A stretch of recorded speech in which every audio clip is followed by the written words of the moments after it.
Menteri Ketenat Jengok ke jala ubak Pol Lingdo, ulaong baka sorkar Switzerland kan ai jingkershan ke Bapura, na kebenta ban penteri kam yaka Ropeway, nalum Shyllong syasor Shyllong, ha ke jingmang ke basis pak san pauklur. Habakaran menta kasan tarik jelio arhaja arpaulai, ubak Pol urayatu ubak ulawan kenduk yaki hek sorkar ke Switzerland, na kebenta banwan ra da ke European Technology, ne ke Buit Stad nari Shyllong duriau hang ni hajala. Kebening kong makan pau ba kajing bamdan jonga Shyllong kamdei ba alegri dan yang ngalek kai nasional kalau don kajing pendek kepala Queensland limba ke clearance ke pengiyo naga Ministry of External Affairs ba nanyalam ya ke kenun ke delegation jom ke sorkar negara banwan ra ya ke European Technology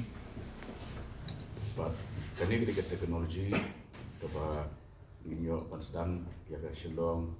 Ropeway project kini ke Ropeway project kawan poi kumbasis pa sanhu crore ni dari kenang bani kendul authorities Switzerland baningkong nak tahu bahawa teknologi kebangin pendangkam kedai benmong world class. Kebaar kejing ekstrim jong ke climate kesulitan ke jongki, balai ke topografi ke jongki, juga pandan bah ni pendangkam yang kini ke teknologi, kini ke project kebagi orang ke monorail gondola. Keba kembang batai mentan kan pun masih sepak sampai crore kerja pendud ada funding lah dari Asian Development Bank buat jaga teknologi buat jaga technical support naga sorkar Switzerland di hakani kerjing lek lek itu around apa sahabat apa santarik ya kini officers but minister Christoph Skandata, Tourism Minister, John St. Morris, Kabarikawiniki Province,